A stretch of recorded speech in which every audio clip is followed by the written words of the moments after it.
अस्सलाम वालेकुम। ईद मिलन के इस खुसूसी महफिल में आपको एक बार फिर खुशामदीद कहेंगे। और नाज़रीन, ये खुसूसी ट्रांसमिशन हमने सजाई है अस्तासी रेस्टोरेंट में, जो कि आप तमाम लोगों का बहुत फेवरेट रेस्टोरेंट है क्योंकि इसका एम्बियंस, इसका खाना बहुत ज़बरदस्त है। और इस खुसूसी ट्रांसमिशन में मेरा साथ दे रहे हैं नसीम राजपूत, जो कि हमारे बहुत ही ज़बरदस्त एंकर पर्सन हैं और हम साथ ही कुलीग भी हैं। अस्सलाम वालेकुम और बहुत बहुत ईद मुबारक। वालेकुम सलाम सना और चैनल 5 के तमाम व्यूवर्स आपको और जितने लोग भी इस अस्तासी रेस्टोरेंट में आते हैं, खास तौर पे आप तमाम लोगों को बहुत ईद मुबारक, क्योंकि यहाँ का खाना तो आपने खाया ही होगा और जो एटमॉस्फेयर यहाँ पर है वो शानदार किस्म का दिखाई देता है। लेकिन सना, जो सबसे बड़ी चीज़ है कि हम ईद जब मनाते हैं तो एक पैगाम अपने अंदर लेकर आते हैं कि जो मुसलमानों का एक ऐसा त्यौहार है कि जो कोई दूसरा नहीं है। और फिर सारे रोज़े रखने के बाद जब ईद होती है तो एक एहसास ही बिल्कुल मुख्तलिफ होता है कि हम रब की इबादत भी करके आ रहे हैं, देन एक सेलिब्रेशन हमारी चल रही है। अल्लाह की तरफ से तोहफा है ना ईद हमारे लिए। बिल्कुल, हम ये जो पूरे 30 दिन हम रोजे रखते हैं। और नाज़रीन, ईद जो है बेसिकली ये सिर्फ नए कपड़े पहनने का नाम नहीं है, मीठे खाने का नाम नहीं है, सवैयाँ खाने का नाम नहीं है, लेकिन खुशियाँ बांटने का भी नाम है। और इस ईद पर, बल्कि जब भी ईद आती है तो इस चीज़ को ज़रूर मनुज़ खातिर रखिए कि आपके इर्द गिर्द जो लोग मौजूद हैं वो उसी तरीके से ईद मना पा रहे हैं या नहीं। और अगर अल्लाह ताला ने आपको इतना साहिब इस्तात रखा है तो उन लोगों को भी अपनी खुशियों में शामिल कीजिए। नसीम भाई, क्यों ना अब अपने गेस्ट का तारुफ कराते हैं। बिल्कुल बिल्कुल सना, बहुत अच्छा पैगाम दिया। और जो लोग हमारे साथ आज ईद की खुशियों का हिस्सा है, वो तमाम के तमाम लोग इन चीज़ों का बहुत ख्याल रखते हैं कि उनके इर्द गिर्द जो है वो ईद प्रॉपर तौर पे होनी चाहिए। हमारे साथ जो पहली नशिस्त पर तशरीफ़ रखते हैं पाकिस्तान में बिजनेस कम्युनिटी का बहुत बड़ा नाम गौहर ग्रुप ऑफ कंपनीज के चेयरमैन है, इसके साथ साथ बहुत जल्द आने वाली है कराची ईयर, उसके भी चेयरमैन है हनीफ गौहर साहब। Thank you very much sir, आपकी आमद का बहुत बहुत शुक्रिया। उनके बराबर में तशरीफ़ रखते हैं मोहम्मद फैमिली के चश्मो चिराग।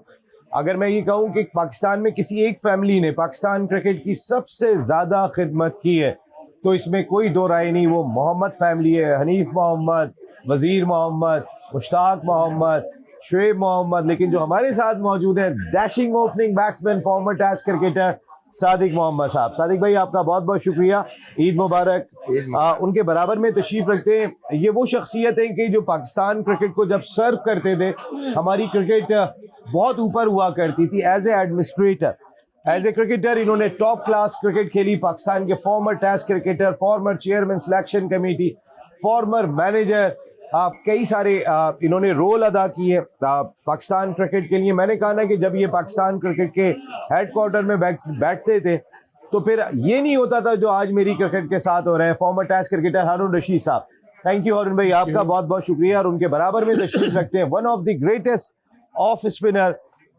Ever produce by world cricket, Bengaluru test. आपको याद होगा कि जहां पर इकबाल कासिम साहब और इन्होंने इंडिया में पहली मरतबा इमरान खान साहब की क़यादत में शिकस्त दी थी। Former test cricketer, former chairman selection committee, selector भी रहे, क्रिकेट बोर्ड के लिए भी जिम्मेदारियां अंजाम दी। तौसीफ अहमद साहब, thank you very much. Toss आपका भी, आपका शुक्रिया। ईद मुबारक। ईद मुबारक, ईद मुबारक आप सब लोगों को। जनाब सना। बिल्कुल, आप सबको हम सबकी जानिब से, हमारे चैनल की जानिब से बहुत बहुत ईद मुबारक। और आप लोगों का बहुत शुक्रिया कि ईद के इस पुरमसरत मौके पर आप लोग यहाँ तशरीफ़ लाए और हमारी इस ईद मिलन को आप लोगों ने चार चांद लगाए। सर, आपसे जानना चाहूँगी क्योंकि ऑब्वियसली सर बचपन से अब इस उम्र तक आप पहुँचे हैं, तो ये ज़रूर मैं जानना चाहूँगी कि बचपन की ईद और अब की ईद में आप क्या डिफरेंस महसूस करते हैं। जी, बहुत शुक्रिया आपके इनवाइट करने का, और मेरी जानिब से भी चैनल 5 की इंतज़ामिया को और पूरे पाकिस्तान के लोगों को ईद मुबारक हो। बचपन की ईद और अभी की ईद ये कि बचपन की ईद गुर्बत की ईद थी ईदी बड़ी कम मिला करती थी, और अब अल्लाह का शुक्र है कि अब इस उम्र में पहुंचने के बाद थोड़ी सी अल्लाह ताला ने मेहरबानी की है, तो इस वजह से अब हम अपनी जो गुर्बत की ईद थी अपने जो बच्चों को या उनके बच्चों को अब वो महरूमियत से हम निकाल के उनको ईदी, इतनी ईदी देते हैं कि वो सारे बच्चे और सारे घर वाले जो है तो बहुत खुश होते हैं। आप वो रिसीविंग हैंड पे थे, अब आप गिविंग हैंड पे, अब आप देते हैं, आप लेते थे। नहीं, मैं तो अभी हनीफ भाई एकदम घबरा गया था, आपने कहा पहले ईदी कम मिलती थी अब ज्यादा मिलती है, मैं ये सोचने लगा था एकदम। लेकिन हनीफ भाई एक बात बताइएगा, आपका मानसहरा से ताल्लुक है, बचपन आपका वहीं गुजरा? नहीं, मेरी पैदाइश कराची में गुजरा, लेकिन मेरा ताल्लुक जरूर मानसहरा से, मेरे वालिदैन का ताल्लुक था। अच्छा, लेकिन मैं जो हूँ तो हारून रशीद साहब और मैं एक मोहल्ले में पैदा हुए हुए, और हम इकट्ठे बचपन में क्रिकेट खेले हुए, तो ऐसा नहीं है। हमारे यहाँ पर पैदाइश कराची की था, मैं पक्का कराची वाला हूँ मैं। लेकिन हनीफ भाई कभी ईद मनाई मानसहरा में? ईद मनाई, बिल्कुल मनाई। क्या फर्क लगा मानसहरा की ईद में और कराची की ईद में? देखिए, कराची की रौनकें तो कहीं पर भी मैं समझता हूँ कि पूरे पाकिस्तान में ऐसी कहीं नहीं मनाई जा सकती जैसे कराची में होती है। कराची में तो जिंदा दिल लोग हैं, और जो महफिल जैसे आज हम यहाँ तशरीफ रखते हैं कि अस्तासी रेस्टोरेंट के ऊपर, तो कराची में तो ईद के भी तीनों दिन जो है तो ये महफिल रहती हैं और एक दूसरे से मिलना जुलना चल रहा होता है और इस किस्म की तकरीबात होती है। लेकिन आपके गांव देहातों में जब जाते हैं तो वहां पर सिर्फ मिलना होता है कि घरों की सिर्फ ईद की मिलनसाजी जरूर होती है, लेकिन इतना लवली एनवायरनमेंट जो है तो गालिबा नहीं होता। वहां पर लोग आते हैं सब आपसे मिलने के लिए, और यहाँ पर इतनी तकरीबें होती हैं कि लोग आपके पास भी आ रहे होते हैं और आप लोगों के पास भी जा रहे होते हैं। तो मैं समझता हूँ कि कराची की जो ईद है पूरे पाकिस्तान में ऐसी ईद कहीं नहीं मनाई जाती। बिल्कुल, कराची में वर्सटाइल लोग भी होते हैं ना सना, जो ईद मनाते हैं, सब लोग आके ईद मनाते हैं। ऐसा ही है, बिल्कुल। और वो तो सुना ही होगा ना चांद नवाब साहब का कि कराची से ईद मनाने जा रहे हैं, वो तो हम सब ने सुना हुआ है। आप ऐसा ही है। अच्छा सर, आप ये बताइए कि जैसे कभी सर ने कहा कि जी बचपन की ईद इनके लिए वो बड़ी गुर्बत वाली ईद होती थी, अब बड़ी ज्यादा, क्योंकि उस वक्त, लेकिन सर मैं ये समझती हूँ कि उस वक्त जो है वो उस जमाने के लिहाज से वो बहुत बड़ी ईद होती थी, लेकिन आज हम देखते हैं कि आज हम बच्चों को अगर 5,000 भी देते हैं तो वो भी उनके लिए बड़ी कम होती है। क्या कहेंगे सर? हाँ बिल्कुल, आजकल जिस तरीके से पेट्रोल ऊपर जा रहा है, लेकिन आप 5,000 देते हैं, ये पहले बताइए। ईदी भी ऊपर जा रही है। That's the point। आप कितनी ईदी देते हैं? मैं अपने बच्चों को कुछ 5,000 के करीब देता हूँ मिला के। मगर मैं या एक को? एक को। अच्छा, तो मगर उनकी सबसे बड़ी ये है कि वो यहाँ पे आके मिलते हैं, बाहर से आते हैं तो या हम वहाँ चले जाते हैं, और ईदी देनी पड़ती है, ये नहीं है कि बचते हैं। मगर मैं भी अपनी जो ईदी है, मेरे बड़े भाई मुश्ताक हैं, उनसे मैं फोन करके मंगवाता हूँ। हाँ, ये ईदी का मैं अभी भी छोटा हूँ तुमसे, तो मेरी ईद भेजो। हनीफ भाई जब जिंदा थे, या रईस भाई जिंदा थे, या वजीर भाई, उनको भी मैं फोन करके कहता था कि मेरी ईदी आनी चाहिए, चाहे आप कहीं भी रह रहे हैं। तो being youngest of the family, आपको अभी तक वो एडवांटेज मिलता है। मगर ये है कि बच्चों को जैसे जैसे पेट्रोल बढ़ता जाता है, ऐसे ईद भी बढ़ती जाती है।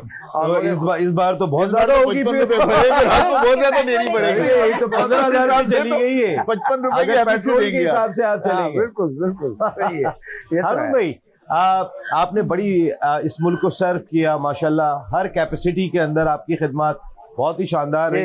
ये सबसे बड़े थे, इनको ईदी अब नहीं मिलती। तो आप तो देते ही होंगे हारून भाई।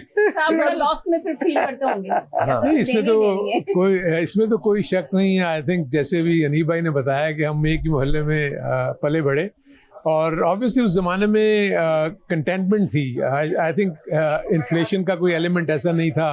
मुझे अच्छी तरह याद है कि हनीफ भाई को भी याद होगा कि हम 3.5 रुपए में तो एक बॉल खरीद लेते थे। जी 15 से 20 रुपए में एक बैट आ जाता था। तो इसलिए उस जमाने में अगर हमें 2 से 4 रुपए या 5 रुपए ईदी मिलती थी तो वो समझते थे कि हमारी ईद हो गई, यानी चांदी हो गई, कि इतना पैसा मिल गया कि हम कुछ भी कर सकते हैं।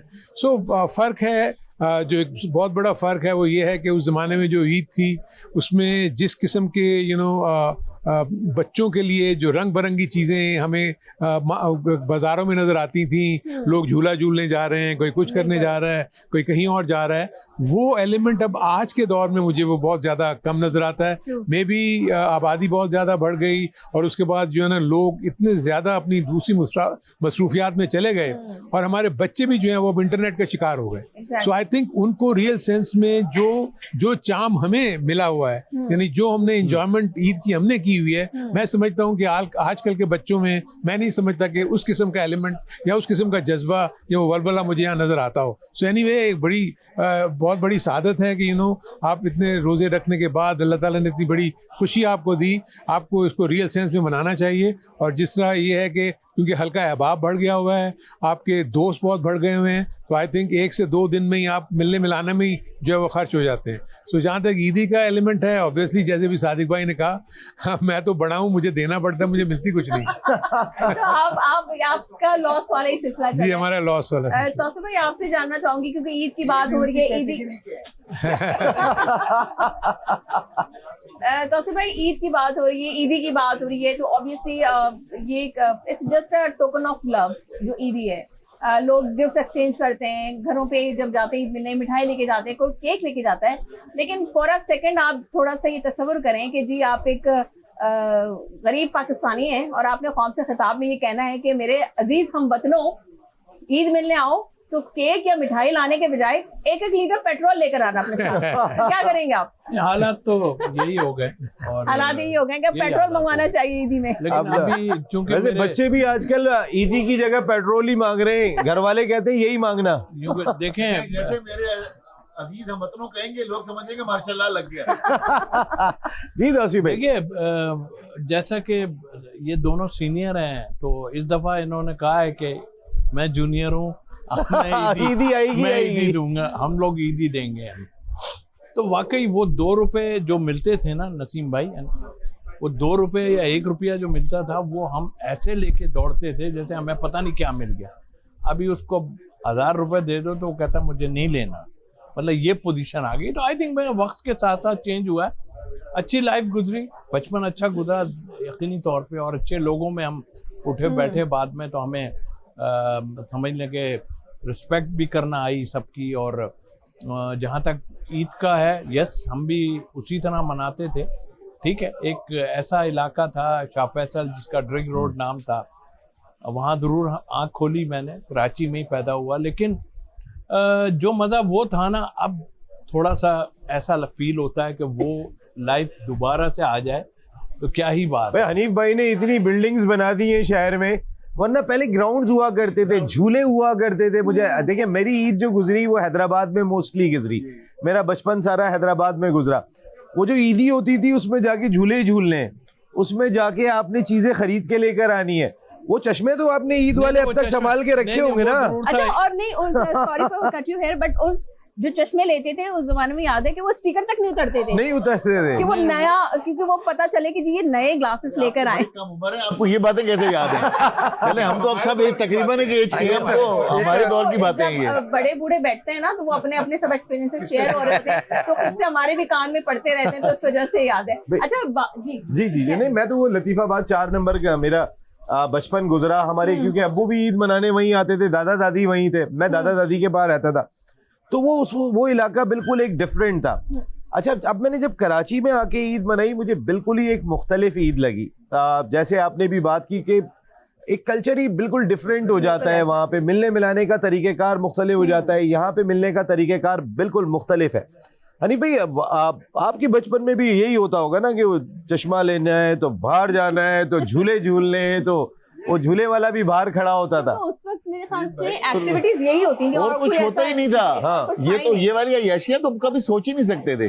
वसीम भाई ने जैसे 2 रुपए की बात की, यकीन करें जब हमें 5 रुपए कभी मिला करते थे ना, तो वो 5 रुपए तो हम समझते थे कि क्या ही मजा आ गया, ईद हो गई, 5 रुपए बहुत बड़ी ईद हो गई जी, ईद हो गई जी। हाँ, 5 रुपए मुझे याद है, मेरे एक ताया आते थे, तो वो मेरे ताया सिर्फ मुझे 5 रुपए देते थे, वो मुझे बचपन से याद है। उन्हीं का इंतजार रहता, उन्हीं का इंतजार होता, सबसे अच्छे भी वही लगते थे। जो ज्यादा ईदी देता था कमारे भाई, वो जो सबसे ज्यादा ईदी देते थे, हमेशा वो रिश्तेदार आपको सबसे अच्छे लगते थे, और उन्हीं का आप इंतजार करते थे वो कब आएंगे। तो अल्लाह का शुक्र है कि जब वो आते थे और वो 5 का नोट जब वो खामोशी से दिया करते थे, बस समझेगा तब हमारी ईद स्टार्ट होती थी। नसीम भाई, ये तौसीफ भाई कुछ कह रहे हैं जी। तौसीफ भाई, तो लोग अभी क्या कहेंगे, 1 पाई का भी सिक्का होता था, 1 पाई का। तो मोहल्ले में एक बंगाली भाई हमारे वो लेके आते थे, जिसमें मछलियां भी हैं, ये भी है सब है। तो उसके अंदर एक होता था जार, उसके अंदर वो पाई को घुमा के फेंकना होता था, अंदर चली गई तो एक की जगह 2 मिलते थे, जबरदस्त। वो भी किया है हमने। अच्छा, एक और बात भी है सर, मेरे जो डैडी अभी, क्योंकि आप कह रहे हैं वो मैं अपने डैडी को बताती हूँ सर, वो ये बताते थे हमें, अभी भी बताते हैं कि उस दौर में ये बड़ा होता था कि ईद की शॉपिंग होती थी तो मामू आ रहे हैं चाहे वो 3 दफ़ा आए तो तीनों दफ़ा जाकर उनको शॉपिंग भी दिखाने में वो मजा। लेकिन आजकल ये चीज़ों को हम काफ़ी इसका फुकदान है, वैसा नहीं होता। और आप क्या समझते हैं सर कि ईद पर व्हाट्सएप पे मैसेजेस सेंड करके और ये सवैयों और मिठाई की जो पिक्चर्स हैं वो अपलोड करके जो ईद की जो एक रिवायत है उसके तकाजे पूरे हो जाते हैं? नहीं, बिल्कुल भी नहीं होते। वो मजा तो अब ईद वाला रहा ही नहीं है ना, ईद कार्ड का दौर नहीं रहा। पहले तो हम जाया करते थे, ईद कार्ड सिलेक्ट किया करते थे, ईद कार्ड भेजा करते थे, ईद कार्ड दिया करते थे। मेहंदी कोने जो तो हमारी इतनी रूटीन में बिक रही होती थी, रूटीन में बेच रहे होते थे, हम खुद बेचते थे। अच्छा। हम खुद ये सारे काम करते थे। ईद के लिए लड़के स्टूडेंट सारे जो स्टॉल लगाते हैं, चूड़ियां भी हमने हैदराबाद से लाके बड़ी बेची है यहाँ पर। तो जब हमारे स्कूल की कॉलेजों के उन दिनों में छुट्टियां होती थी तो हम तो सारे के सारे आम लोग हुआ करते थे जी। तो उन दिनों में तो हम हैदराबाद से चूड़ियां भी लाके बेचा करते थे। पूरी रात मेहंदी कोने जो तो तैयार करके दिन को बनाकर लड़कियों को बेच रहे होते थे और बड़े खुशी महसूस करते थे कि ऐसी आप जैसी खूबसूरत लड़की आए और उनका हाथ पकड़ के हम उन्हें चूड़ियां पहनाएं। नहीं आप तो पहन के आई हो ना, बड़ी अच्छी थी।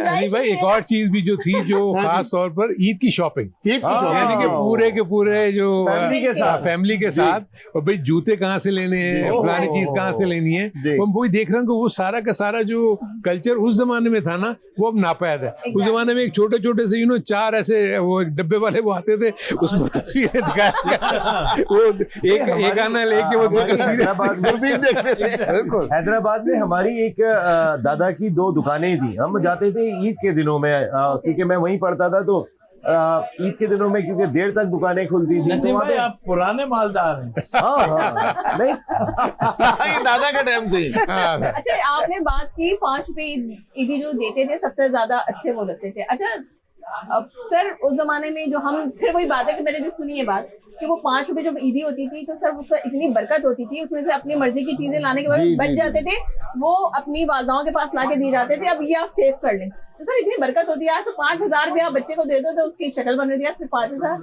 नहीं, आप तो बचने वाले वालदा तो कब्जा कर लेती थी सारी, तो मिन्नतें करके वो 1-1 रुपया वापस मिलता था। कहते और ईदी तो हमेशा माँ जमा करती, वो ईदी वापस लेके फिर वो दिया करती थी, वो रोटेट होती थी ना। जी। वो डायरी पे भी लिखा जाता था, फलाने ने इतनी ईदी दी, फलाने ने इतनी ईदी दी। आजकल की अम्मियां तो चेंज हो गई हैं, यकीन करें कि आजकल की अम्मियां तो नहीं ले रही होती, सब कुछ जमा करते हैं। हमारे टाइम वाली अम्मियां तो हमसे ले लेती थी। सर आजकल के बच्चे जो हैं वो माशाल्लाह इतने शार्प हैं, आप उनसे मतलब वो नहीं कर, वो आपसे तकाजे करने लगते हैं। वो उनके बड़े मनी बॉक्सेस होते हैं। मेरी अपनी बेटी है तो वो जो ईदी उनकी जमा होती है वो पूरा उनको पता होता है कि मेरी इतनी ईदी जमा हुई है, तो आप उसमें से कोई खर्च करने का कोई अब तस्वर नहीं। बच्चा जैनजीज है सर, बिल्कुल छोटे छोटे बच्चों को पता होता है हमारे पास कितनी ईदी जमा है। किसी छोटे बच्चे से सवाल करने उन्हें पता होगा मेरे पास कितने पैसे जमा हुए। और काफी कंपटीशन रहता है जी, बच्चों के अंदर के मुझे तुमसे ज्यादा मिली, उन्होंने मुझे ज्यादा दी, रहता है। लड़ाई झगड़े जो होते हैं कि वो फिर वापस उनके पास जाते हैं, डैडी आपने उनको क्यों ज्यादा दी, मेरे को 2 रुपए कम दिए, ऐसा कैसे हो सकता है। अच्छा ये भी होता है ना कि जैसे कुछ फैमिलीज हैं, अब जो हर घर में सारे डिफरेंट लोग होते हैं ना। अब जैसे लेट्स सपोज 4 बहन भाई हैं, अब उनकी शादियां हो गई, उनके बच्चे हैं, अब जिनके हर घर में शादियां, उनके घर में खाली 2 ही बताइए, खाला एक फुप्पो और एक चचा हैं, लेकिन दूसरी वाली बहन के या भाई के जो बच्चे हैं उनके ससुराल में बहुत सारे लोग हैं, वो इतने सारे इमीडिएट फैमिली ज्यादा ईदी मिली, तो ये भी बड़ा कंपैरिजन कर रहे हैं। कंपटीशन बहुत है। लेकिन आप ये देखें कि एक चीज कॉमन है जो हमारे बचपन की थी और आज की जेंजीज की है। आज की जेंजीज को भी वही अंकल अच्छे लगते हैं जो ईदी ज्यादा देते हैं, और हमारे टाइम पे भी हमें वही अंकल अच्छे लगते थे जो ईदी ज्यादा देते थे। हनीफ भाई, मेरे लिए सबसे बड़ा प्रॉब्लम ये था कि हमारी जो फैमिली है ना वो सबके लिए महंगी होती थी, इसलिए कि हम 11 बहन भाई थे। तो वो जो लोग आते थे हमारे चचा मामू, उनको सबसे बड़ा यार ये 11 को देने और हम रिटर्न किसी के 2 हैं, किसी के 3 हैं, रिवाज है। 11-13 से कम तो किसी घर पे होते हैं। हम क्योंकि एक ही मोहल्ले, ये भी बड़ी बात है। जैसे हनीफ भाई ने बताया कि हम लोग ना एक इनका ये रिसाला पुलिस स्टेशन सामने तो मेरा घर। सामने ही था, और हमारी एक बिल्डिंग अखाड़ा बिल्डिंग के नाम से बिल्कुल करीब करीब ही थी। तो हम लोग क्रिकेट मैच खेलने भी यूँ रिसाला का एक छोटी सी जगह थी जहाँ पर हम क्रिकेट भी खेला करते थे। तो ये उसी जमाने की बात है। तो मैं वही ये कह रहा था कि वो बहुत फर्क है, आप उसको कंपेयर नहीं कर सकते। Exactly. क्योंकि हम मुझे अच्छी याद है कि हमें तो जो जेब खर्च मिलता था स्कूल जाने का, हमारा करीबी बराबर में ही स्कूल था, CMS स्कूल। तो वहां में चार आने मिलते थे, जिसमें हमारे यहाँ एक बड़ा मशहूर छोले वाला होता था, मजीद भाई, अल्लाह बख्शे पता नहीं है वो है, गरम गरम हाँ गरम गरम छोले उसके आते थे। और बिल्कुल हमारी दीवार के साथ वो लगी हुई थी एक तंदूर। तो हम जो रिसेस होती थी उसमें वो तंदूर से एक रोटी लेनी और वो चने लेके हमारा एक यानी 2 आने में हमारा वो सारा सिलसिला जो है वो पूरा हो जाता था। तो वो चीजें बिल्कुल अब ये वो हम तस्वुर नहीं कर सकते। और हिस्ट्री के साथ ये सारे लोग पाकिस्तान के वो नाम बैठे हुए हमारे साथ। हनीफ भाई ने जो एफर्ट किए, जो मेहनत की अपनी जिंदगी के अंदर, ऐसे नहीं बना लिया हनीफ गौहर ग्रुप। बताया ना कि कहाँ से कहाँ है। मुझे तो यकीन करें, अरुण भाई ने याद करा दिया, मुझे 4 आने स्कूल के टाइम पे मिला करते थे। हाँ तो 4 आने मेरे मिलते थे, और जो मैं कोतवाल बिल्डिंग में पढ़ता था, ये कोतवाल बिल्डिंग चला गया। जी। तो वहां पर जो है ना, वो हाफ टाइम के टाइम पर वो थोड़ा सा गेट खुला करता था, उसके अंदर जंजीर होती थी, वो रेडी वाला बंद कबाब वाला वहां बाहर खड़ा होता था। वो 30 पैसे की रबर रोटी देता था चने डाल के उसमें। अब वो 5 पैसे हमेशा से कम होते थे। अरमान होता था किसी तरह से अम्मा 5 पैसे ज्यादा दे दें तो ये 30 पैसे का मैं बंद कबाब खा लूंगा। तो यकीन करेंगे हमने सारा वो वाला दौर देखा हुआ है। हनीफ भाई आज देखें, आप जब इस जगह पर हैं तो अल्लाह ताला, मैंने देखा आप जितने लोगों के काम आते हैं, मदद करते हैं, वो फिर वो अगर उस सिस्टम से जब आदमी आता है ना तो पता चल जाता है मैं कहाँ से आया। सादिक भाई एक बात तो बताए, आप भाभी को ईदी क्यों नहीं देते? हैं? ये तो हो ही नहीं वो खुद ही ले लेती है। ये तो हो ही नहीं सकता। नहीं उनको तो वो जबरदस्ती वो तो मांग लेते हैं। उनको दिए और बगैर ये तो गुजारा ही नहीं अब है। आज लेकिन आप कितने दिन टालते हैं ये बताएं? कितने दिन टालते हैं? दे रहा हूँ। नहीं टालने वाली बात, वो ईद से पहले ही ले लेती है अच्छा इससे पहले। अच्छा भाई कि भाई मैंने जोड़ा बनाना है, ये है वो तो 10-15 हजार का आजकल जोड़ा तो बनता ही नहीं है। 10-15 हजार में क्या आता है? सही बात है, महंगाई इतनी कि पेट्रोल इतना महंगा और हो भाई गया। भाभी के जरा इनसे पूछें तो सही ना, बेगमात कितनी ईदी लेती हैं? सादिक भाई ने बताया 15-20 हजार तो गए। अरुण भाई आप ईदी सर आप सबसे बड़ी चीज ये है कि ईदी जो बेगमात हैं, इनफैक्ट हम उनसे ईदी लेते हैं। हमारे पास तो कुछ होता ही नहीं है। हर महीने के एंड में सारा का सारा तो वो ले जाती हैं, तो ईदी हमसे क्यों? हम तो उनसे लेते हैं कि भाई आप मालिक हो, आप गल्ले पे बैठी हुई हो, तो आप बताओ ना कि क्या करना क्या नहीं। तो इसलिए मेरे केस में तो बिल्कुल ही डिफरेंट है। मेरा तो मेरे पास कुछ नहीं है, सब कुछ उन्हीं के पास है। अजहर भाई अच्छा, अजहर भाई वाला किस्सा सुने सना, ये बड़ा मजेदार है। ये आज टीवी पे अगर इजाजत हो तो बता दूं, क्योंकि ये भाभी ने मेरे शो में बताया था। तौसीफ भाई की जो अहलिया है, तौसीफ भाई के जानने वाले थे। तौसीफ भाई जाते थे तो भाभी इन्हें अजहर भाई कह के पुकारती थी। तो मैंने कहा ऐसे अजहर भाई आप कितनी ईदी देते हैं? वैसे जो हारून भाई ने बताया वो बिल्कुल ठीक है, लेकिन 5,000 तो कहीं गए नहीं ना। और जहाँ ट्राउजर कहीं टांग दी और उसके बाद वॉलेट निकाला तो उसमें वो भी खाली गए। तो आप समझ लें कुछ। अरे भाई आप कितनी ईदी देते हैं? मैं तो बहुत ज्यादा देता हूँ। तो मुनासिब नहीं है बताना, नहीं, ये बल्कि मैं लेता हूँ। CEO मेरी बीवी है ना, इतने बड़े ग्रुप के तो नेचुरली ये बात हुई आप लोग सब, मतलब कुछ भी है, अगर वो जैसे सर आप भी कह रहे हैं कि वो सारा होल्ड जो है भाभी का है, लेकिन स्टिल वो जो अपने हाथ से एक एनवलप देने की जो बात होती है वो एक अलग ही चीज होती है। बिल्कुल। अच्छा ईदी पे तो बात हो रही है। अच्छा थोड़ा सा एक आप लोग से एक थोड़ा सा गेम खेलना चाह रही थी मैं आपको सेंटेंस दूंगी, आपने मुकम्मल करना है। सर आपसे शुरू कर लेते हैं। मुल्क की तमाम सियासी जमातों ने मिलकर फैसला किया है कि इस मुल्क में मरछला नहीं आने देंगे। सियासी जमातों की बात जी सर आपसे। हालांकि रोक भी नहीं सकते। नहीं, वो कुछ नहीं सकते, लेकिन बेचारे सोच सकते हैं ना। सोच सकते भाई, अरमान तो अंदर से है ना। सोचने पे पैरे थोड़ी बिठाए जाते हैं। सर आपसे, मैं वज़ीर आज़म पाकिस्तान बनते ही सबसे पहले क्या करेंगे? गरीबों को के लिए एक अलग से हर महीने के बेनिफिट्स। जबरदस्त। वो भी हर वजीर आजम यही कहते हैं, वैसे करते ही छोड़ दें आप। करते नहीं है। चले हम करके दिखाएंगे, बना के तो देखो। सर कभी अल्लाह ताला आपको ये मौका बना दे के और तो देखो। इंशाल्लाह। अच्छा सर आपसे एक सवाल है कि मोहतरम जनाब नरेंद्र मोदी साहब, आप कान खोल कर सुन ले के क्या कहेंगे उनको? अगर हमारी तरफ आपने बुरी आंख से, मैली आंख से देखा तो हम दोनों आंखें निकाल लेंगे। जबरदस्त, ये बात, ये क्योंकि हमारे चीफ मार्शल आसिम मुनीर साहब ने भी यही कहा है कि कोई शरारत करके तो देखें, कोई एडवेंचर करके तो देखें। थोड़ा सा ट्रेलर तो दिखा चुके हैं हम आपको। मैं एक निकालूंगा, एक से देखने तो दो, क्या हो क्या। गुड वन जी। सर, आपसे इस ईद पर मैंने बहुत गौर व खौज के बाद ये फैसला किया है कि मैं जो है किसी को ईदी नहीं दूंगा। Sir that's not fair. अच्छा, जाते जाते हम तो सोच रहे थे कि ईदी लेंगे, आपको ईदी लेकर आपको भेजें, आप कह रहे हैं कि मैं ईदी नहीं दूंगा। नहीं, जाते जाते बस मैं आप चारों से मुख्तसर सा ये जरूर जानना चाहूंगा, अब हम जब ईद मनाते थे यानी भाई, उस वक्त ये होता था कि जब हम ईद की नमाज पढ़ के निकलते थे तो ज्यादा से ज्यादा ईद मिलने की कोशिश करते थे, ढूंढ ढूंढ के ईद मिलते थे। आज आप अगर देखें तो नमाज पढ़ने के बाद जो रास्ते में मिल गया तो मिल गया और आप सीधे अपने घर चले गए। ये कितना बड़ा फर्क है। बिल्कुल आप ठीक कह रहे हैं कि अब तो जो मस्जिद में लोग मिल गए मोहल्ले वाले, बिल्कुल वो मस्जिद में सिर्फ उनसे मुलाकात होती है। और क्योंकि हम डिफेंस में रहते हैं तो डिफेंस वाले आपके इल्म के अंदर है कि पड़ोसी से नहीं मिलता। तो हमारा एडवांटेज ये है कि मेरा घर मस्जिद के सामने है, तो मुझे ये एडवांटेज जरूर है कि मेरी मोहल्लेदारी मस्जिद की वजह से है, तो हम मोहल्ले में एक दूसरे को सब जानते हैं। अदरवाइज अगर आप किसी फेज में और देख लें तो वहां पर ये वाली नापैद है ये चीज, मिलना मिलाना जो है तो डिफेंस के एरियाज के अंदर।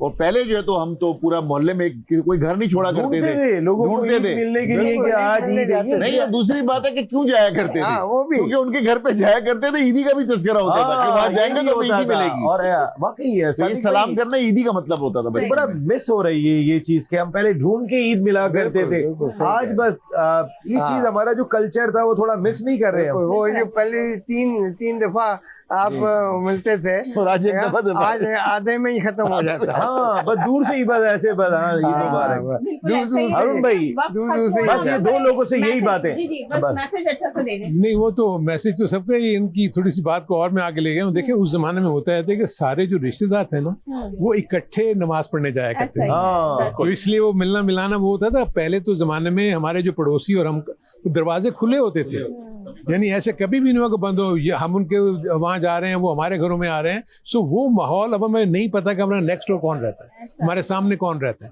और ना ही हमारे मोहल्ले वालों में या और फॉर दैट मैटर और भी जगह पे होगा कि वो नहीं, मतलब वो मिलने मिलाने वाला रिवाज ही नहीं रहा। अच्छा, अब मेरी क्योंकि 3 बेटियां हैं तो मैं अकेला ही नमाज पढ़ने जाता हूँ, और जब मैं वापस आता हूँ तो देखता हूँ कि अड़ोस पड़ोस में कोई है या नहीं है, कोई भी नहीं होता, तो वापस चुप करके जाके घर में बैठ जाते हैं। मिस करते हैं तौसीफ भाई ये चीज, बहुत ज्यादा मिस तो करते हैं, बट अब जैसे जैसे पोते हो गए हैं तो उनमें अब टाइम गुजारते हैं, तो वो दिल जो है वो जो बाकी चीज़ों से हट जाता है। मतलब जैसे कि बाहर निकलो तो नफ्सा नफ्सी का आलम है ना नसीम भाई, तो आप खुद अंदाजा लगा लें कि इस वक्त इस पोजीशन में जो है बड़ा अच्छा, तो अपने बच्चों के साथ, छोटों के साथ जो है रह के जो है गुजारते हैं। लेकिन एक चीज़ ज़रूर बताऊँगा कि उस टाइम में, क्योंकि देखिए हर किसी के साथ हालात इतने अच्छे नहीं होते, लेकिन हमें ईद की नमाज के बाद हमें अपने बहनोई का इंतजार होता था कि वो आधा किलो कचौरियां लेके आएंगे,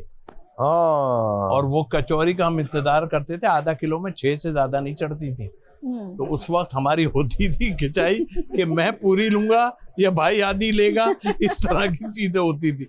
तो वो टाइम एक था और बड़ी हंसी यादें, वो यादें ऐसी हैं कि जो आज भी दिमागों में, और शायद आज की मौजूदा जो जेनजी है ये तो उसको पता भी नहीं होगा, वहमो गुमान में भी नहीं होगा कि हनीफ भाई ने, सादिक भाई ने, अरुण भाई ने, तौसीफ भाई ने किस लेवल की ईद मनाई है और क्या कल्चर हुआ करता था। पैगाम ले लें जल्दी से आपसे ना। तो सर एक शॉर्ट मैसेज दे दीजिए हमारे देखने और सुनने वालों के लिए।